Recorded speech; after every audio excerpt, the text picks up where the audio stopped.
Bastard. Oh. Skellies. Oh. Bastard. Oh, God. Skellies. Ah!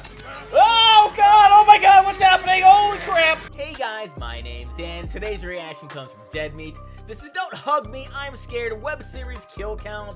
Now, this one is certainly out of left field, but I guess sort of makes sense considering the writer strike that's going on. We're not going to be covering any major movies, so we're going to be checking out this web series here, which honestly, it's definitely something, but I'm more excited about seeing how exactly it was made, which I'm sure he'll get into, because if you guys have seen any of my other reactions, you know how much puppets are a part of my reactions, so this is definitely right up my alley, and it should be very interesting to watch. But before we get into it, though, please do check all those links I have for you down in the description below, more specifically the Dead Meat one. It's a great way to support them, and a great and easy way to support me is by going right below this video, clicking all those buttons down there, because that will let you see future reactions that I do, but also helps my channel to grow. And without any further ado, let's go. Welcome to the kill count, where we tally up the victims. Oh, I and love all that. Our favorite, well, I don't know, man. We are in uncharted territories here with the SAG strike. But hey, we're trying new shit, which is why we're looking at Don't Hug Me, I'm Scared, a British YouTube series consisting of 6 episodes, most of them released from 2014 to 16. We've covered a couple web series before, like Crypt TV's Look See and Sunny Family Cult, but those were both more or less straightforward horror stories, as weird as Look See could get sometimes. Sure. Oh, and by the way, bitch, you never caught me! In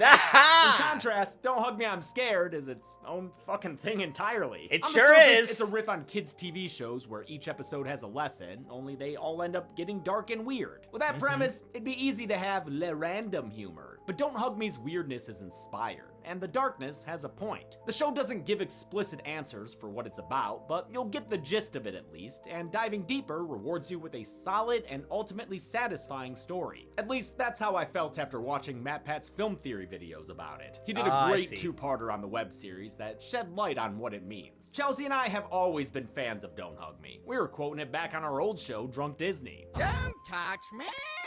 Don't touch me! It's just got so much thought and care put into it through and through. The production design is incredible, with everything handmade and bespoke for the show. Wow! That comes courtesy of creators Becky Sloan and Joseph Pelling, 2 Brits who just won a production design BAFTA for the follow-up Don't Hug Me TV series on the BBC, which I haven't had a chance to watch yet. They met at Kingston University. Sloan was a fine arts student making big physical props, while Pelling was an animation student, alongside Baker Terry, who does most of the voice acting and who co-wrote all the episodes after the first one. Thanks to their combined expertises, Don't Hug Me has amazing practical puppet effects and various types of animation as the situation calls. It's pretty damn good. It even winds up in a more traditional real-world setting. And throughout all the turns it takes, it delivers one seriously catchy song after another. The show has constant surprises, so I definitely recommend you take 33 minutes and watch the whole series before you watch this video. It's truly a work of art. A creative work of art. Let's see how many things die in it. Alright, let's go. The series begins with an episode released as Don't Hug Me, I'm Scared 12 years ago, in summer 2011. We're in a prop-filled kitchen where 3 friends sit at a table. Red guy, yellow guy, and Duck. They're good lads. A sketchbook flips open and starts singing at them about how to live deliciously or creatively. At first, the lesson's a hard sell for these guys. I use my hair to express myself. That sounds pretty boring. I use my hair to express myself. But they keep at it, and soon they're seeing clouds of past kill counts, like Cujo, Frogs, and, Scream 6, maybe? Unfortunately for Yellow Guy, the most childlike of the gang, he seems to be doing creative things all wrong. Green is not a creative color. It's only the first sign something's amiss. The second is when they flip into toon mode and reveal a film set behind them, ushering in a montage of madness that sees a glitter heart and the longest mullet I've ever seen on Yellow my Guy. God, yeah! Simpson with her hair down. This experimental jazz-infused acid trip ends with the sketchpad all creatived out. Now let's all agree to never be creative again. And you know what? Fuck it. Let's put sketchpad on the count. The rules for this one are that there are no rules. I mean, the little lady said she was donezo, then flopped back and folded. Toss her in the recycling bin. So yeah, that was the first episode. Pretty weird. We have a sketchbook voiced by co-creator Becky Sloan teaching that creativity can be done a right and a wrong way. Not the usual message for kids. And damn did my blood run cold when she calmly clapped back at Red Guy. I use my hair to express myself.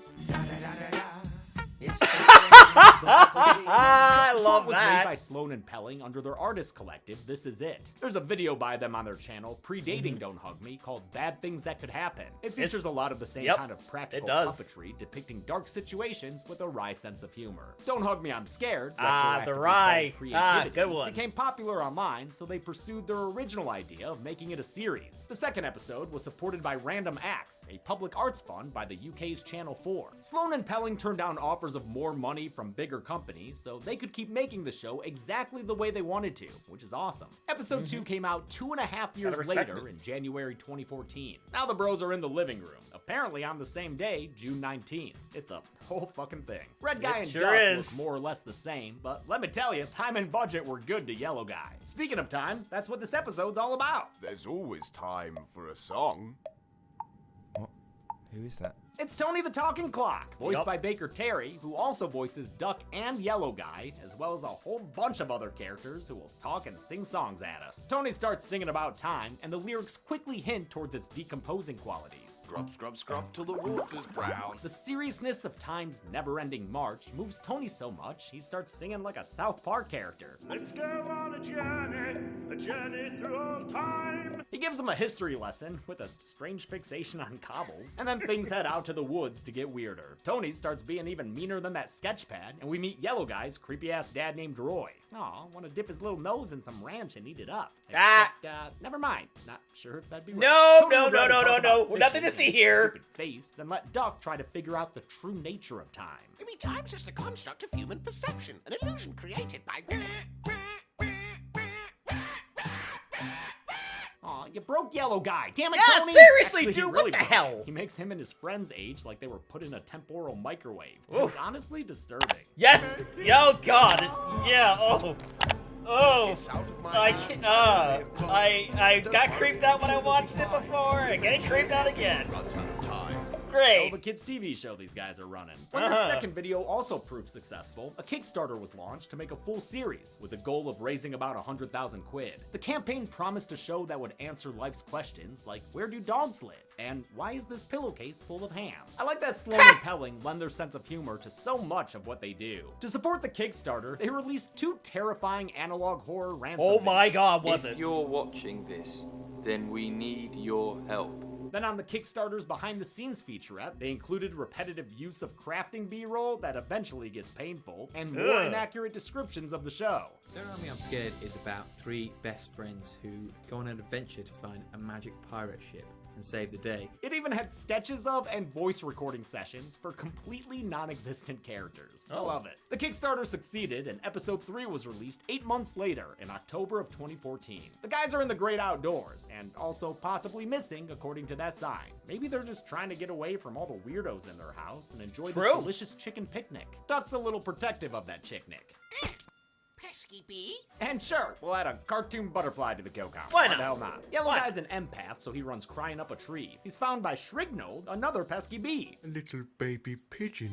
Okay, I have some questions. Too late to ask them though, because this butterfly's already singing about love, the topic of episode 3. It's a nice, peaceful song that feels less menacing than the first 2. But don't worry, it'll get there soon enough, after things get animated in a psychedelic summer of love style. Yellow Guy learns about love from Shrignold and all his friends, including Cloudy. They love everything about Yellow Guy. His look, his voice, his touch. Harder. Yellow Guy's eager to love, but eventually gets a bit too Brick Tamlin about it. I love this tree, and I love this stick, and I love this No, that's not how it's done. They tell her, the Yeller feller, that he needs somebody to love, find, and it won't be his friends, since they're too busy eating bloody eggs and raw chicken that had flies on it. Ugh. The talk of Yellow Guy's special one starts sounding religious and then outright culty when they reveal their idol Malcolm, the king of love. And they're gonna feed Malcolm the Yellow Guy? Oh, no, just gravel? Oh, well, that's not Yep. bad. The King's Cult does involve a name change and some brain scrubbing though, so even with the promise of a special one, it's all too much for Yellow Guy. He snaps out of it and is found by his friends, who do love him after all. We've brought you the last boiled egg to cheer you up. But then history repeats itself when the egg hatches and Duck swats that larva to death. Pesky. This episode's credits feature King Malcolm getting the full Wicker Man treatment. No doubt the creators thought of that classic British horror film when they were writing this episode featuring a cult. Episode 4, I can which see has that. always been my favorite, was released after a 5-month gap in spring of 2015. The boys are in what looks to be a game room, with lots of fun things to distract them from looking at that picture of Yellow Guy and his dad. Their game asks them a real brain buster, but instead of learning the answer from a globe, the analog world gets invaded by a computer. Stop all the downloading. This clever computer boy can tell them everything, except what they want to know. It knows all about numbers and oats, especially oats. Must have a fiber connection. This computer won't stand for younger models either. Good It's joke, here to though. steamroll these consumers with a bunch of personal questions. And don't you dare try to interrupt. Shut up! Don't touch me. Turns out touching that board's the key to an existential meltdown, Red Guy. The characters glitch into the computer's digital home, a sometimes nauseating place. Wow! Wow! Yeah, that's a wow. bit too much. Computer. The for PC that. assures them they're That's pretty still cool. real, they're just controlling digital avatars. Good luck teaching them VR one day. Though they initially came here seeking specific knowledge, the guys are told that they can only do 3 things in this digital world. Look at various infographics, dress up in digital style, or go out digital dancing, which hey, it is fun. Still, 3 content streams doesn't seem like good business, especially when one of them runs out of content right away. Wow, look, nothing. The doom scrolling becomes too much for real-world Red Guy, who tries to Control-Alt-Delete his way out of there, all while Roy creepily watches from the corner. What the fuck, Roy? Since when is this hereditary? Red Guy follows a cord coming out the back of the computer, and it leads him into a room that gives me nightmares. It's a lo-fi version of their show, and that puppeteer was not expecting him. It's enough to blow Red Guy's mind, which I'll count as a kill. I mean, the guy's head blew up. I gotta count it. Besides, counting him makes sense when the next episode starts and he's not there. Episode 5 came out after another 6 months in October of 2015. Duck and Yellow Guy are in their kitchen again, but it's way bigger and more stocked than it was in episode 1. Yellow Guy notices too. Something's different. Then again, he might just be talking about Red Guy's absence, That's what I which thought. Duck notes as well when a picture on their fridge changes. That can't be good. Before they can ponder where their Trace Amigo is, their kitchen items break into an unsophisticated song. Do do do do. Lots of people get hungry. Who's that on drums? Is that a bread boy? I'm a bread boy. Ha, I thought so. The can, the bread, and this big-ass steak mofo start jabbing forks at him and singing the praises of healthy foods. Well, healthy foods when they're Roy's brand. It's really hard to pick a favorite song in the series. I think my number 1 is still Computer, but let me tell you, this one's been sneaking up on me. Do do do do do. Doing healthy. I especially like the funky keyboard that gets real low. What's that? A tasty snack. You don't want to go and eat a snack like that. And the steak and spinach can have my favorite voices from Terry and Sloan. The song and dance gets interrupted by a red phone ringing, and it ain't Khrushchev calling about the bomb. Duck answers it and starts waking up like he were in a Philip K. Duck story. Oh boy. It makes him uninterested in the it gets menacing worse. food, clumsy metaphors, and their springy food or regular tetradecagon.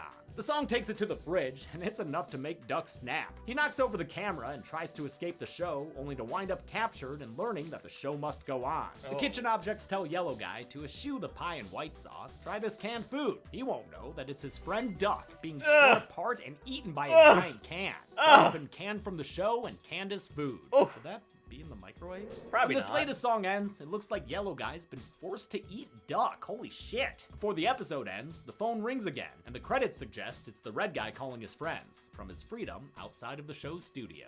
The grand finale took 8 months to arrive, dropping in 2016 on, naturally, June 19th. By now, Yellow Guy's all alone, crying about his friends. Good night, guys.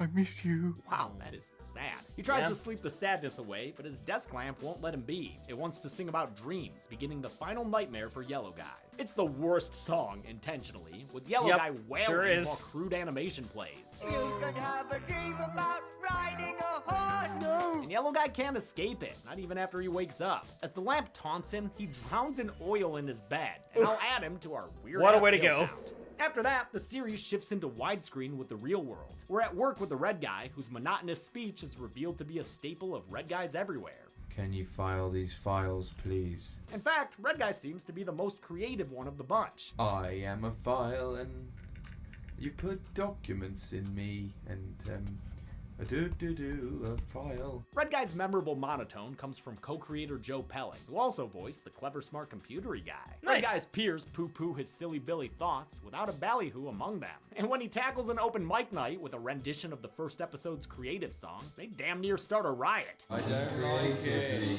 I don't like it. The only one who doesn't boo him is Roy, sitting in the back. That's when Red Guy starts seeing himself in a creative world again. Or actually, for the first time, if you agree with Matt Pat's theory that this real world stuff is the start of things chronologically. The theory goes that Red Guy was someone who wanted to do something creative, only to be told no by everyone around him. Roy saw this and agreed to fund a kids' TV show for Red Guy, as long as his son could be a part of it. That But makes sense. gradually, Roy let commercial interests take over, until Red Guy left the show out of frustration and the whole thing fell apart. I know it's just a theory, a film theory, but It's a it's good a solid theory. one. I recommend Yeah. Matt Pat's videos to hear the whole thing. Right now, Red Guy's confronting the bastardized version of his dream TV show. He tries to save Yellow Guy, only to take him down a path of traumatic memories. You made me die. Not quite, Yellow Guy. I didn't count you in the time episode. After a cavalcade of the series' sinister antagonists, new faces jump in and out, and the place starts sounding like TMBG's fingertips. I'm a magnet, and I'm friends with Matt by attraction, and it's my best friend. Dig a hole at the bottom of Both of those voices were cameos. While Sloan, Pelling, and Terry did most of the voices throughout the series, the Magnet is voiced by Thomas Ridgewell, aka YouTuber Tom Scott, whose kill won the Golden Chainsaw in the Dude Bro Party Massacre kill count. Nice. Although we failed to point him out. Sorry, guy. Tom Scott donated £5,000 to the Don't Hug Me Kickstarter, which earned him an EP credit in episodes 3 through 6, That's and a voice cool. cameo here. Meanwhile, the Shovel is voiced by Kellen Goff, a prolific voice actor who's been in several Five Nights at Freddy's projects. That's As cool. Red Guy tries to fix things, a long arm extends from the shadows to place upon his shoulder. But sorry, dude, it's not your friend the yellow guy. It's Roy, and no one wants Roy's hand on their shoulder. Red Guy does his old trick of following the cord, and after wondering what will happen when he pulls the giant plug, he fucks around and finds out. It creates a brand new day, literally, with palette-swapped versions of the three main characters. They're actually their favorite colors now, as they mentioned in the first episode. Yellow Guy even gets to be green. Hopefully this new sketchpad will be nicer to them as the series starts anew. How many rule-breaking kills did I count in this episode? Let's find out and get do-do-do-do to the numbers. Woo! Oh, there's the phone. Uh-oh. Who's on the other end of that phone call?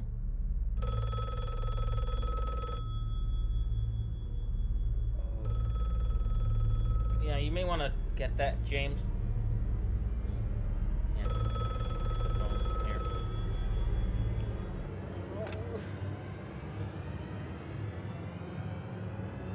Oh my God! Papa James!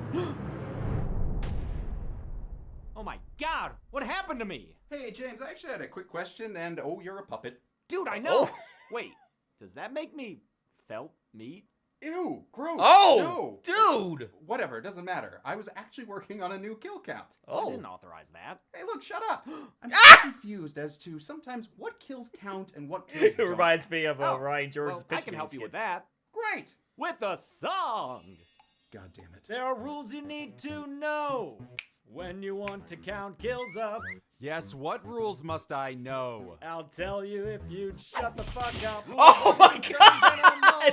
Like if you should count Bambi's mommy. Yes, her death made my heart sad. Too Same. bad, cause she wasn't human-y.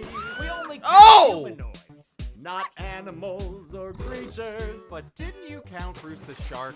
That was mostly a joke, not standard procedure. Wait, Puppet James, didn't you just count a butterfly a few minutes ago? Yeah, you in did. This very episode? Yeah? Yep.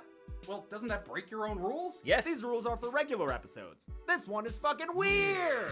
Rule Sure 2 is. deals with infections, viruses, and becoming zombies. Oh yeah, we count them twice, right? Only if we saw them die previously. Which brings us to rule number 3. I gotta pee. We don't count unseen backstory deaths. It's gotta be characters we know. Get out of here! From a flashback or someone we already met. Oh my When there's God. a whole room of kills that make you scream. Oh my god! Oh! The simplest way to count them is to put that work all on Josh.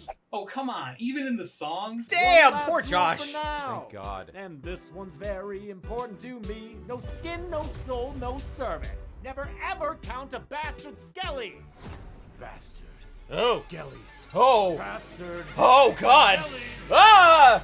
Oh, God. Oh, my God. What's happening? Holy crap. Okay. This got super creepy. Rules, but don't feel too encumbered. Just make sure you always finish by saying, let's get to the numbers. All right. Okay. Whew, that one was a doozy. I counted 6 kills in Don't Hug Me, I'm Scared. Although, maybe I should have counted the aging kills in time, too. Oh, well, whatever. This thing is all messed up. Sure I'm not even is. sure what to do about a pie chart. Oh, yeah. Whoa! I guess that works. Colors are fun. Yeah, why With not? 6 episodes across the web series, that left us with an average of 1 kill per episode. Easy.